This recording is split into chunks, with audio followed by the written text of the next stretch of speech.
Well, Shermin, Yeah. thanks for being here. It's Oh, it's great. my pleasure. Yeah, Thank you for having me, Ashwin. of course. So, Elephant in the Room, your new book is coming out April Yes. 8th. Yes, it is the Goliath in the room. Yes. Stoic Empathy comes out April 8th.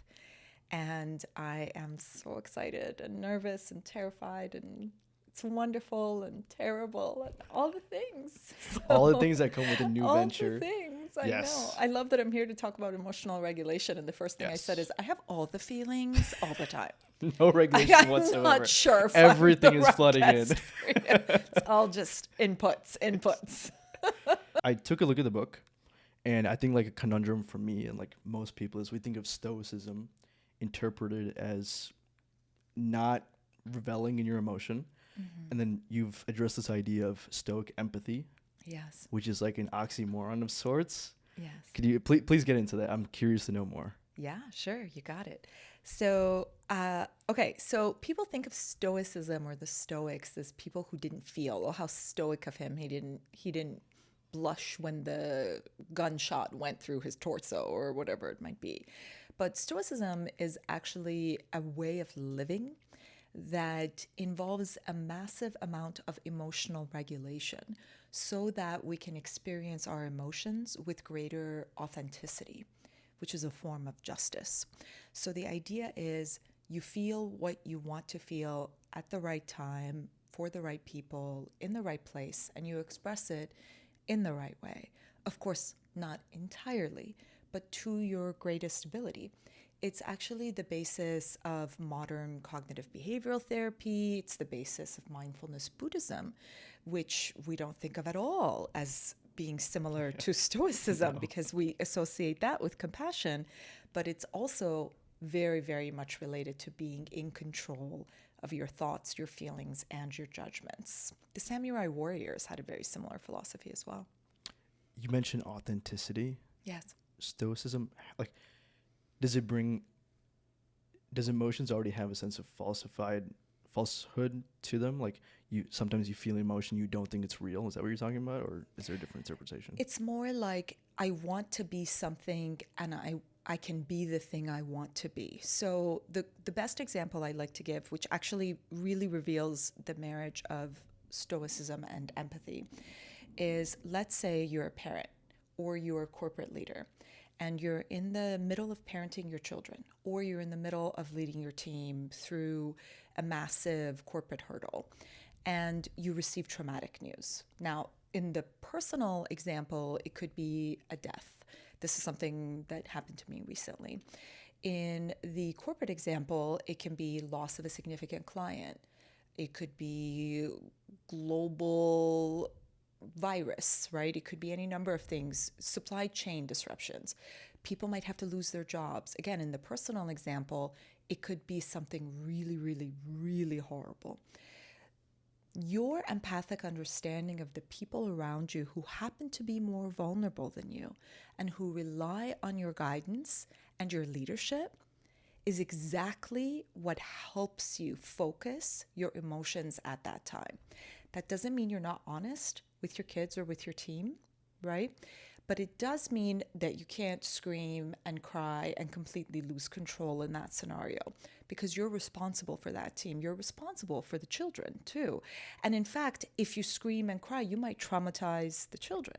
So you do what you can to regulate your emotions because that is how you want to behave in response to the very empathy you feel for the others in the room who are more vulnerable than you and for whom you care. There's other examples where that comes into play. You're a trauma surgeon, and there is a man with multiple bullet wounds that gets rolled into the ER, and you want to serve him. That is your job, is to be of service to this man, right? And yet, it's very traumatizing to have someone bleeding out on on your table in the ER. And it takes a while, I think, for trauma doctors to be able to maintain the focus, strength, and energy they need to do what they want to do in that moment, which is their job, which is to serve someone, right? But there's other examples of this too. The one I give in one of my TEDx talks is my mom and me the streets of Tehran in contact with a morality police guard who wants to arrest me because I don't have my headscarf on. And she wants to have an empathic understanding of the individual confronting her. The officer? The officer, the woman with the massive gun, Yeah. with the power to do whatever she wants to do to us. We are completely powerless in a scenario like that. And we can't yell and shout and scream and get out of it. And yet we can get out of it. And getting out of it, well, we could at least try, right? And getting out of it safely, maximize our chances by understanding the needs, wants, desires of that morality police officer, right? So our empathic understanding of the morality officer enables us to better control the way we react in that situation. Because if my mom had just started screaming and yelling at the morality officer like she, I'm sure, wanted to, we both would have been arrested and really bad things would have happened. So those are just a handful of examples of how Stoicism, essentially emotional regulation, and empathy, which is essentially understanding a counterpart, can work together and create a really beautiful, harmonious marriage. So I thought of a very lighthearted example where not as deep as everything you were saying. Yeah, I like it. Give me a lighthearted example. When I'm driving, I go fast. Oh my God, traffic. Yes, but if I have my parents or my sister in the car with me, then I'm responsible. And then I will not go over like 20 miles per hour. Like, it doesn't happen. So dependents bring upon a sense of responsibility, and eventually that leads to a better outcome. Yes. But your driving fast would be more of an action and not necessarily emotion. Okay. It would be more somebody cut you off and you're really tempted to tell them to go screw themselves and scream and honk your horn. But maybe you don't because your mom and your sister are in the car.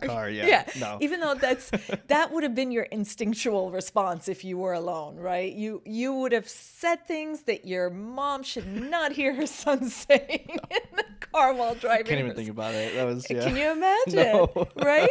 And so it's essentially in that scenario, you conform who you are to the person you want to be in that moment.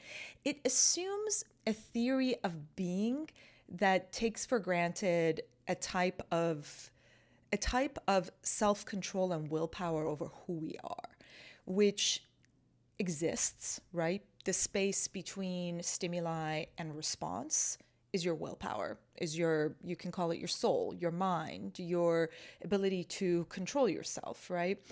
That space is not always very big because there is external power dynamics that play into it, right? You don't get to choose exactly who you want to be, where you want to be, whenever you want to be there. But you do have some say. And what Stoicism would argue or would philosophize is that greatest say in this willpower over here is within you, right? Within your judgments, your emotions, your thoughts. I want to bring this back to the story of your mother with the officer. Yeah. Okay. She was trying to understand it from an empathetic point of view. Explain that. Like, what exactly does that mean? What is she trying to understand on like a deeper level? So I love that you went back to that because I kind of want to take a step back on empathy too. Okay. So empathy is often thought of as only one type, but it's actually two types. And this isn't actually, I'm the one who married Stoicism and empathy, but I'm not the one who bifurcated empathy. Okay. It's the way psychologists view empathy. So on the one end, we have emotional empathy, which is typically when we talk about empathy, what we mean. Emotional empathy is your pain in my heart, right?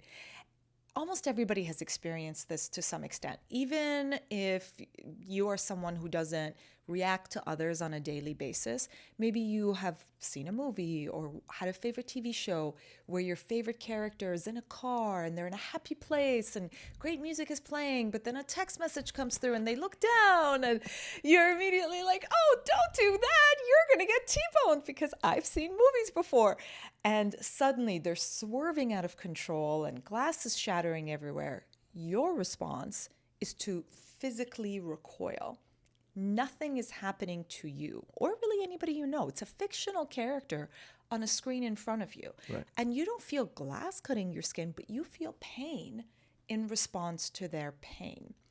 Okay, now obviously, if we translate that into everyday situations with your siblings, your parents, your children, your best friends, your closest allies, your business partners, that emotional connection can run even deeper and help you create these beautiful, meaningful relationships. That's one end, emotional empathy. Here we have cognitive empathy. Cognitive empathy is more, I am not going to walk a mile in your shoes because I'm the trauma surgeon operating on you, or because you're the morality police trying to arrest me, and that wouldn't serve me. But I am going to sync my steps to your steps. I'm going to smell what you smell. I'm going to see what you see. I'm going to hear what you hear. I'm going to touch what you touch, so that I can better understand your experience and therefore be a better predictor of your responses to what I do, right? So more logic-based, more than emotional-based? More logic-based, right. Yes, but both can be, because really, unless you're a psychopath, and I really mean that, not jokingly, unless you're a psychopath, you're never going to be fully on this end of the spectrum. Some emotion, yeah. There's always going to be some. So it's really more like this, right? That's your spectrum. And what I would love for you to do is to utilize the tools of Stoicism to decide for yourself where in the spectrum you are. Who is it that you're dealing with? What is the nature of the negotiation? How much do you trust them? How long-term is the relationship, right? Either way, you need to have this. But this differs, and it requires emotional regulation. So that depends upon the situation or your character? Both. Okay. Yeah, I always say it's not up to me to tell you what to feel at any given time. I just want to give people the tools to be more intentional themselves. So let's say it is in a corporate context. There's a big difference between an attempt to hostilely take over your company versus a joint mutual merger that involves post-merger integration and working together to make tons of money. In a personal context, big difference between, say, a stalker and someone you genuinely care about and you're in a relationship with. So either way, you're going to need that level of understanding. But how much emotional connection you put into it should be up to you to judge. And you're not always going to do the right thing. And there won't be somebody watching over your shoulder I won't be over your shoulder telling you did the wrong thing. But hopefully I'll give you the tools to be more intentional about it, be more purposeful about it, and then be able to evaluate it afterwards in a manner that's positive and not sort of negative self-talk of, oh, I should have done this, I should have said that, but more. So I actually, in the book, Stoic Empathy, I actually talk about empathy burnout. Okay. Technically, I think it's called empathy collapse, but I think some people refer to it as emotional. It's exactly the same thing. It is, I think it was one of the world's most famous dictators who said, one death is a tragedy, but 1 million deaths is a statistic. Can we name him or no? It was one of the Russians. It was Stalin, yeah. That was Stalin. I don't want to. I probably should. I shouldn't know that, but no. Go ahead. So yeah, but I mean, the reality is that. Listen, I was doing work related to the Syrian refugee conflict a few years back during the Syrian civil war. And yet, if I had actually stopped to consider hundreds of thousands dead, millions displaced, right? And there's 50 more examples before and after that I'm sure you could think of. It would be completely overwhelming. And I would literally stop feeling things. I know your parents are from India. I've traveled to India before. And one of the things I found traveling through parts of northern India was, on one occasion, I experienced complete empathy collapse because I felt hostile in the situation, confronted by the poverty. It was incredible. I never thought something like that would happen to me. But I was in the You felt hostile towards the situation? Yes, towards the situation, because there's a lot of people grabbing at my body and there's a lot of people pulling at my sleeves, like physically restraining me.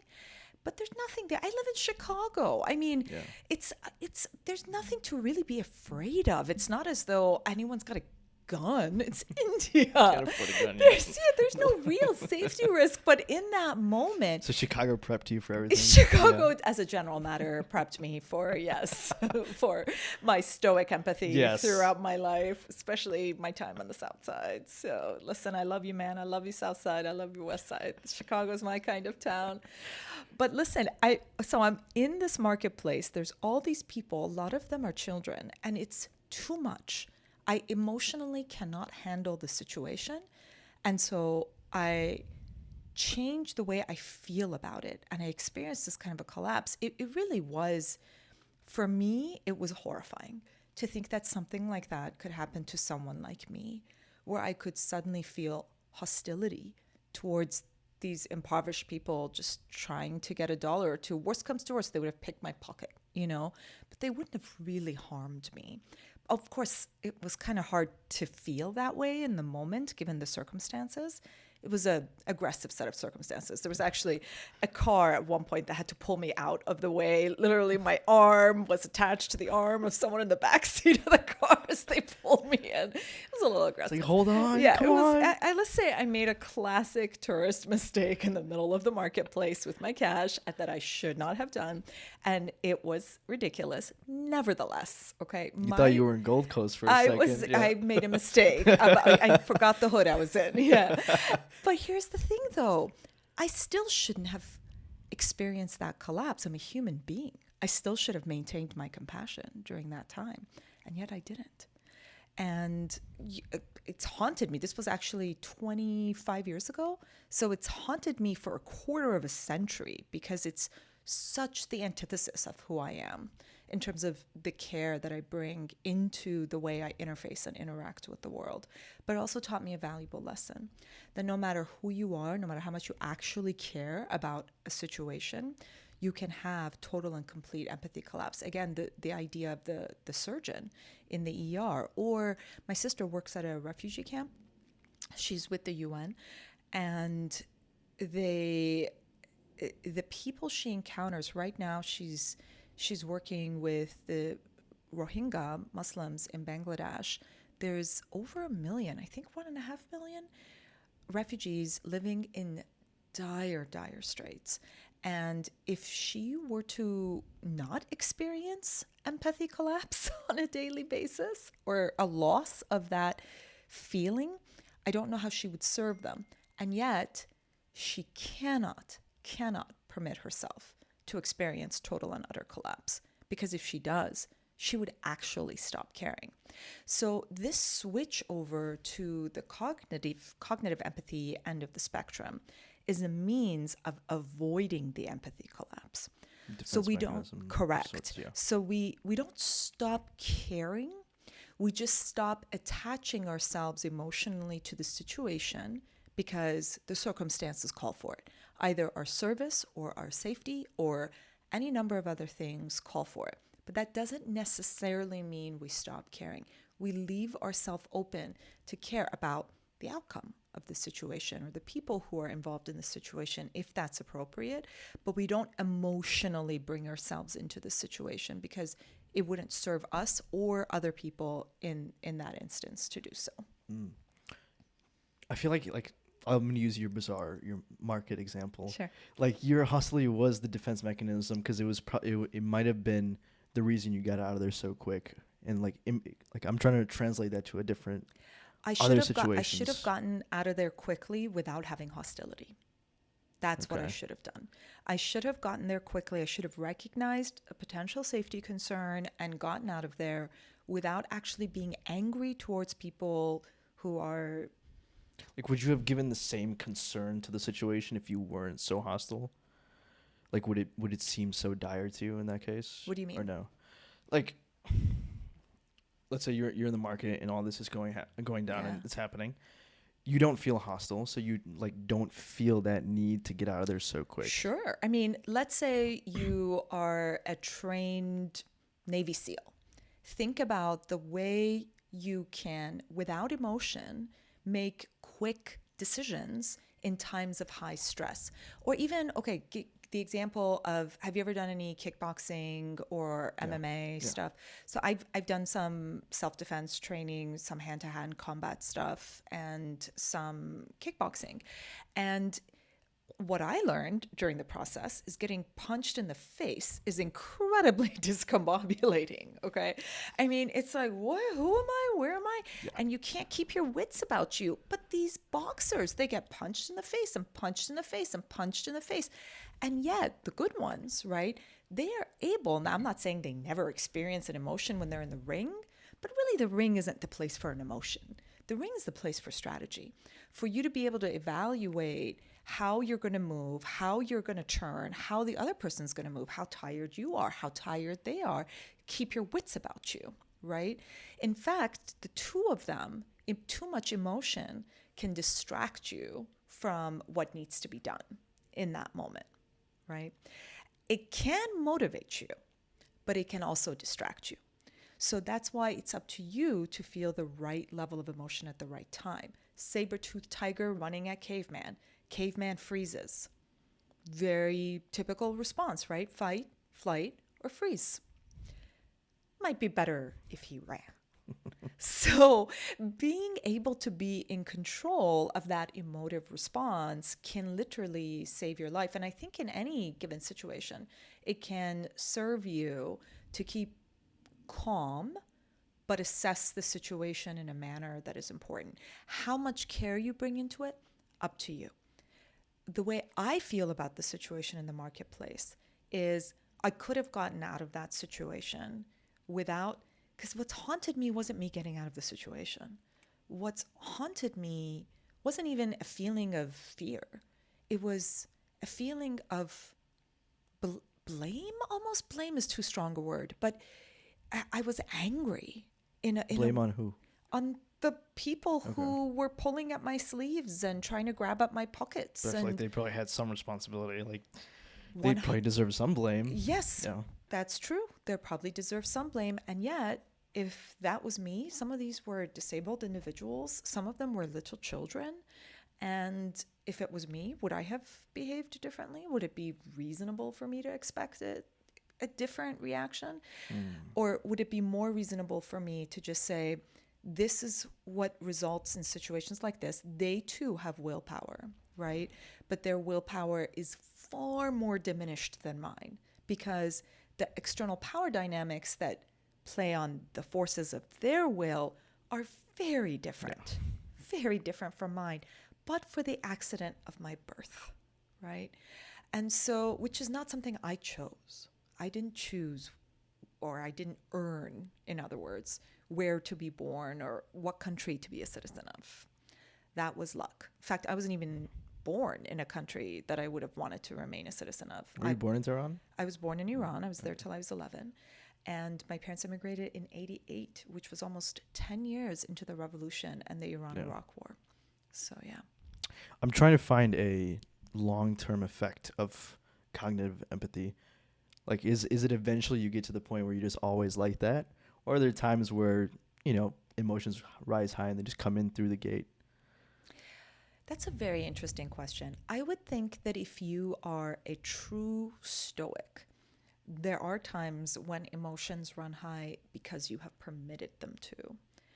But there is very rarely a time when you're overcome without some form of permission from you. It might be what modern day psychologists talk about when they talk about allowing yourself to be vulnerable, or the idea of vulnerability. Because there are people who absolutely close themselves off, but there are people who allow themselves to be vulnerable in certain situations because their relationship would benefit from it. Their business relationship, their personal relationship would benefit from that vulnerability. And that vulnerability comes with risks, of course, but you made the decision. It was an intentional decision. It wasn't because you just randomly walk into any relationship completely vulnerable to what could or could not be done to you in the context of that relationship. But rather, I made the choice within the context of this relationship that it was worthwhile to make myself vulnerable. I'm not necessarily going to feel that way every time I walk outside my house. It's not appropriate, right? And it wouldn't be what I would want to teach my kids either. I feel like that takes some logic in there. It's a blend. It's like I don't know, Yes. maybe 70-30 mix, 50-50 mix. Yeah, Yeah. yeah. I mean, you're not a Star Trek fan, are you? No. Okay, well, no. then we can't talk about Star Trek, can we? Yeah. What was the shrug? I was like, oh, my Are you- bad. Oh, okay, you're bad. Okay, I thought you were like dissing Star Trek for a No, second there. no. Okay, so I'm trying to draw a distinction between the Vulcan way of being, which is rather emotionless, to the diplomatic way of being, which is walking into a diplomatic negotiation as a mediator and being able to mediate between two sides who want each other dead. There's a distinction between those two things. The mediator isn't necessarily emotionless, but they cannot allow their understanding of either side to cloud their judgment or create an alliance. They must remain neutral. And yet, they care a great deal. They've put themselves in that uncomfortable situation in order to resolve a bloody conflict. I know a guy like that. I write about him in my book. He is a Mideast peace negotiator, which, as I'm sure you can imagine, is not an Yeah. easy task. And it's very difficult when you're in that position to not find yourself in alignment with one side or another. But if you did, and by the way, very different role than the role of an advocate or activist or citizen, right? Those folks might choose to have a very different level of connection. But if you are the mediator, if it's your whole job to come in and mediate the dispute of a bloody conflict, then taking sides will not serve what your job is. If you're on this side or on that side, obviously the situation is very different. You're fully entitled. I'm not telling you that you're not. This is a really important point. If you want to feel passionate about something, feel passionate about it. If you feel that you can't serve or do your job if you're passionate about it, then control your passions, right? Emotions get mixed in. That's exactly right. That's the distinction. And then, of course, it's like this, The right? pendulum swings either way. Yes, 100%. 100% it does. And that's okay. And it's normal and it's human. And what I want is I just want to live my life with greater intentionality as to where I should be in this pendulum at any given time with any given person. And if I make a mistake and react out of turn in a way that I shouldn't have, and I do, I'm a mom, I've yelled at my kids before. I shouldn't yell at my kids, they're just kids. And it's not like they're torturing animals, you know what I mean? They're good kids. They just do stupid kid stuff. Like sometimes you have to say, put on your shoe 75 times before somebody puts on their shoe. And the 75th Or stop time, gambling in the basement. I'm Yeah. You know? See, okay, the audience didn't hear the gambling in the basement out. story because we were on break. No, I think we should Wanna talk keep it in? about it. It's funny. Okay. Yeah. So what I was talking about during the break we took was, see, you guys weren't there for the break, but we took a break. And during the break, we were talking about, I have 4 kids, and they create an entire universe in the basement. They have a currency system with a currency fluctuation rate and a market translation ratio.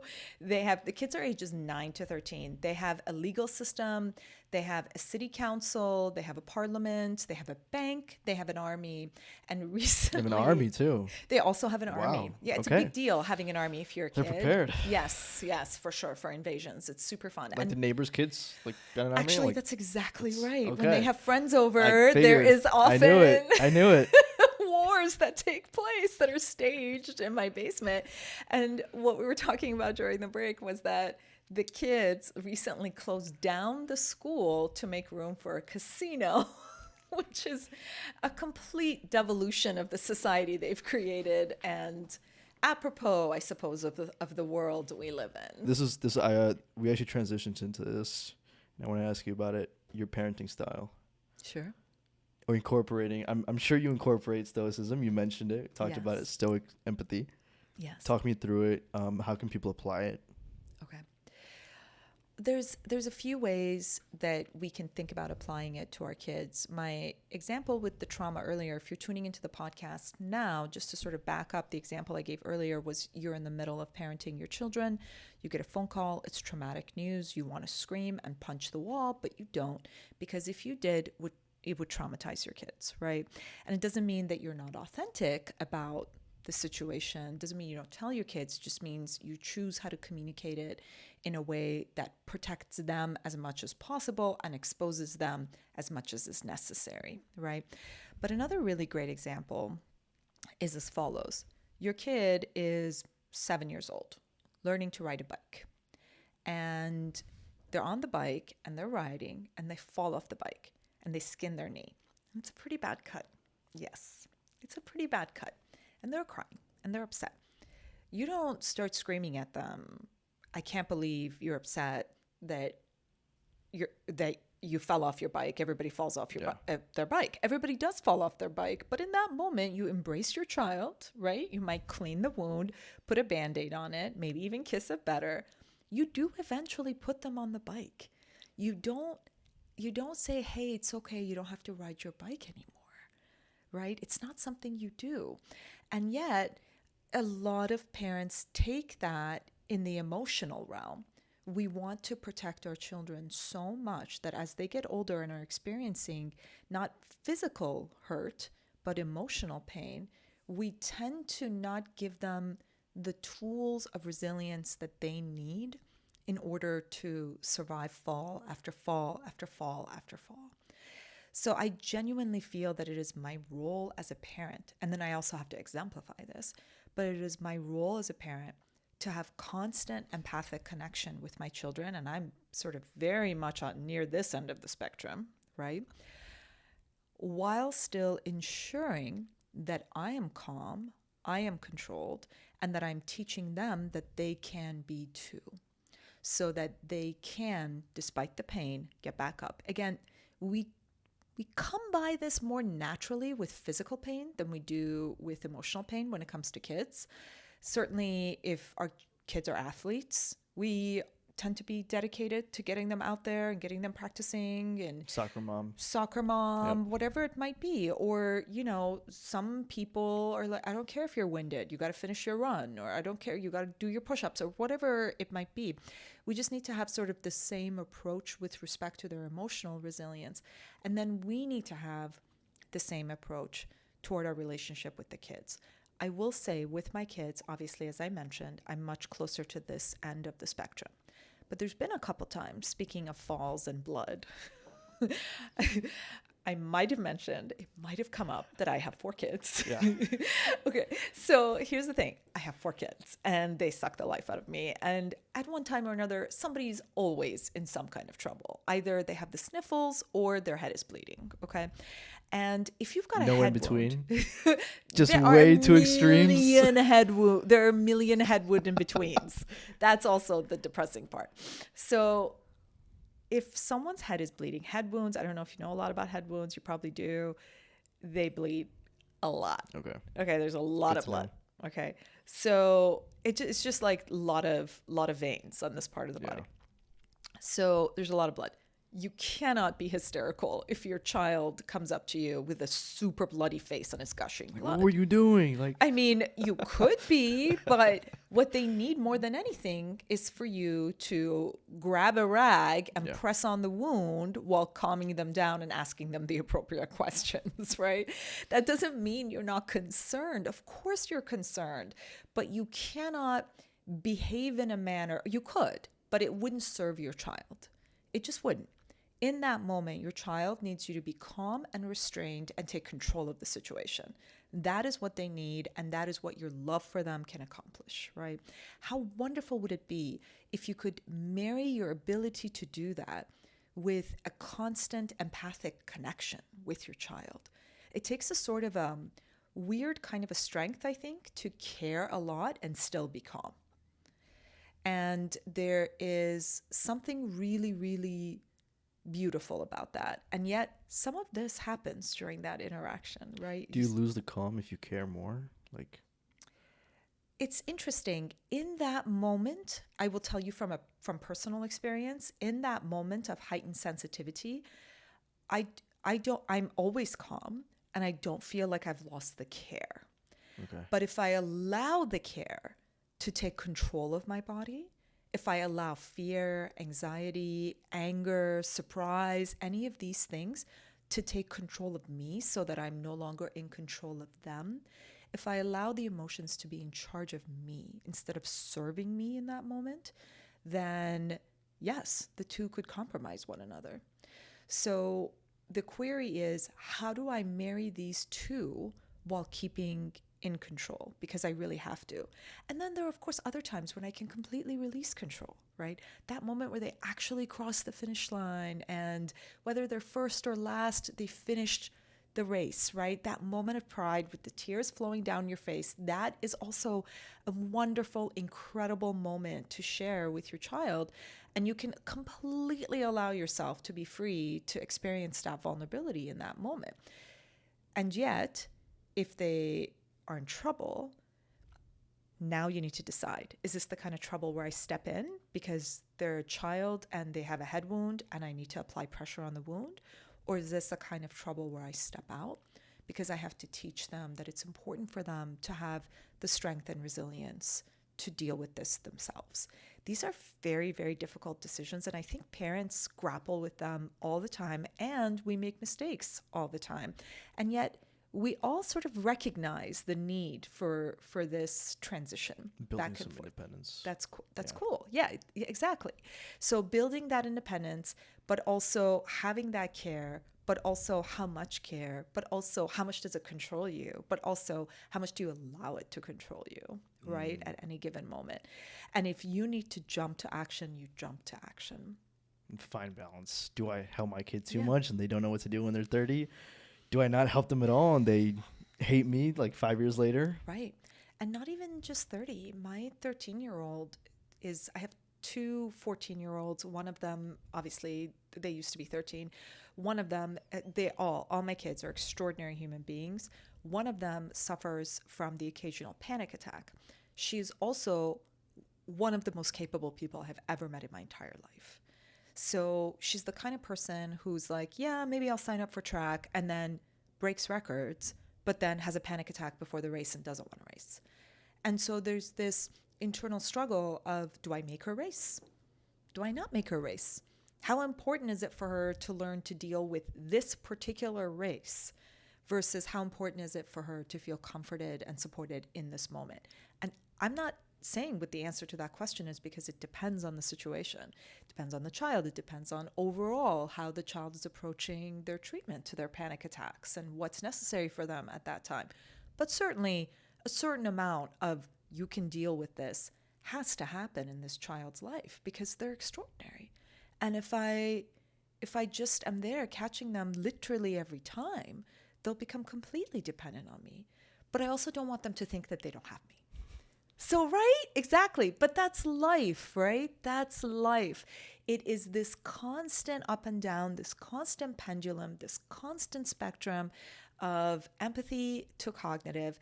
And what I do, especially through the Stoicism teaching, is teach you how to find that control when you need to find it, right? What are the practices that you can inhabit on a daily basis to help you find it? And one of the things the book has a lot of is Stoic training, Stoic practices. In fact, the audiobook has 10 extra tracks the publisher had me do, a few of which are meditations, because those also help you retain control in times of adrenaline spike, right? Or a spike of irrational emotion, right? Those things can happen too. We all quite often. Yes, we can experience that.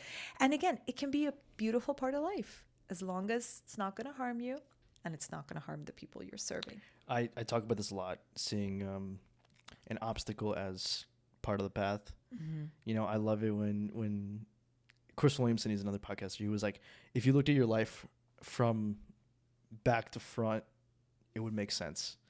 If you looked at it backwards, it would make sense. But now that you're going forward, you don't know where your next step is going to be. You have no idea what's going to happen. Then it's a little sketchy. Mm-hmm. But I feel like that's along the lines of some of your message. I would agree with that. I also think it's really important to acknowledge that there are aspects of life that are unfair and don't make sense. And there are things that happen to us. So the way I kind of think about it is Viktor Frankl wrote some books. I don't know if you read him. No. He's an incredible behavioral therapist. He is also an Auschwitz survivor. So he describes himself in the middle of a concentration camp. and the emotions he's feeling in that concentration camp, and the will to live that he finds during his time in that concentration camp. Not just the will to live, but the will to find beauty in life, or find moments, tiny little moments of joy or compassion for his fellow prisoners, or even pride in something a fellow prisoner did. And yet, he can't just will himself out of the concentration camp. And it certainly isn't his fault. It's not because he didn't manifest it enough that he's in the concentration camp. But he does have some control in a scenario like that. So I think it's important to acknowledge both. The external power dynamics exist. They impose themselves upon us. We cannot always control them. We can influence them, but we cannot always control them. What we can control is how we respond to them. At a minimum, our internal response. We can control our internal response to those things, right? And at the end of the day, in a manner of speaking, as the Stoics would say, that is all we have control over. Again, we can influence other factors in our life. If I eat well and exercise, I can lead a longer, healthier lifestyle, but I could also get hit by a bus at any minute. I could, and die. No. Yeah, just like that. It's gone. And it's not because of anything I did or could have prevented, right? Which actually, in Stoicism, we talk about memento mori, which is remember you will die. And it's actually a very affirming way of thinking about life, because the impermanence of life is precisely what gives it its meaning. And If we were immortal, it wouldn't mean so much. Correct. Yes. Yeah. Every moment matters. I was watching your TED Talk, TEDx, and I want you to go over your dart analogy. Okay. Yeah, Sure. like that's I think like we're almost out of time, but I think it's a perfect way to end this. Sure. Explain that so the audience gets it. I loved it. I thought it was great, simple but effective. Well, I sold darts for a time. Okay, so darts. Before I went to law school, I sold pool tables and darts and dartboards to pay my way through college. I did a little bit of modeling too. This was a long time ago, you guys. It was like 25 years ago. I looked different. Make it clear, it's not now. I looked a lot younger 25 years ago. So, yeah. So the dart analogy, the Stoics actually use an archery analogy. I use a dart analogy because it's easier in sort of modern parlance to relate to it. But the idea is, if you're a pro darts player, and I've sold darts before, so I have a good understanding of darts, they have different brands, they have different styles, they have different weights, they have different balance. You can calibrate the balance, you can practice, you can aim, you can perfect the technique of release that you have. You can show up, Mr. Pro Darts player, to your darts competition, well-fed, in a great mental space, right? Once you release the dart, once you let go of it, it is no longer in your control what happens to that dart. You must now release and relinquish any attachment you feel towards where the dart lands. Why? Because it is no longer in your control. There might be a slight imbalance in the weight of the dart that you wouldn't have noticed. There might be a slight imperceptible rivet on the dartboard that nobody would have noticed, right? Somebody could have cheated. There could be a lot of factors that would have an influencing factor on your dart. In the archery example, it's even better because a gust of wind coming out of nowhere could move although in a darts game, potentially that could happen too, depending on where you are. And so the idea is, I'm going to put everything I can into my efforts to prepare and release, and do the same with the next dart, regardless of what happened with the last dart, right? Or how disappointed or anxious or afraid I might be. That's a big one. That's a big point. Yeah. That's because there's another dart. Yeah. There's more darts. It's not just one dart, man. You get a lot of Take your goals. shot. Shoot your shot. Take your shot. A lot of shoots right? to shot. Yeah. What is it that Hamilton says? You can't miss that shot. I'm not going to miss my shot. I would sing for you, but then the glass would shatter, and that would be depressing for your audience. Yeah. So we're not going to do that.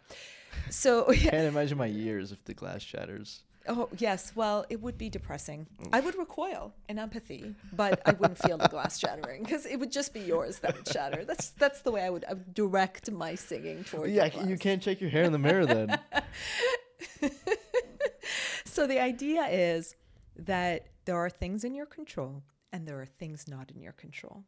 And this duality, this dichotomy of control, is a core component of Stoicism. And It's also, by the way, a core component of Buddhism and actually of a lot of faiths, a lot of ways of spiritual ways of being. There are things I can control, there are things beyond my control. And that's not just a belief system, it is an actual fact, right? Where you are located at any given moment geopolitically, what your race is, immutable characteristics about yourself that cannot be changed, right? These are things that are not in your control. And yet, how you move through those circumstances can be. Certainly, what you think in those circumstances is. Thoughts don't matter after you let go of the dart, though. The thought toward the next dart matters. Ah, okay. Right? The Okay. thought toward how you I feel stand about corrected. yourself. Yeah. I stand corrected. You're not wrong. You don't want to judge. You don't want to allow that judgment of where the dart landed to get into your thoughts. Rather, you want to focus your thoughts on the next dart. Or what can I learn? Or did I make a mistake in the release? Did I not? Was it something that was totally out of my control? Is there something that I could perfect on this time? Maybe I actually didn't practice as much as I should have practiced in the last week, and I'm seeing the results now. And so there are lessons to be learned from where the dart landed, but you don't want to have an emotional attachment to it because it was not in your control after the release. But you do have control over the next dart. So you detach from the results of the previous attempt, Yes. but you still learn from it. Yes. Okay. Yeah, it's like prep for the job interview. But if the guy who showed up to interview you, I don't know, let's say his wife left him that morning, you're probably not going to get that job. He's not going to like you. And Unless he's a stoic. unless You he's never a know. You never stoic. know. I love that. Hopefully he is. Dear guy who's going to interview people for their jobs, please read my book. You tell him, yeah. Yeah. Yeah. Stoic Empathy. Awesome, Shermin. What are Shermin's words of wisdom? It would be to never forget the amount of control that you have within yourself. Always maintain empathy for the lack of control others may have in certain aspects of their life. And either way, use your understanding of others to influence them and use your understanding of yourself to influence yourself.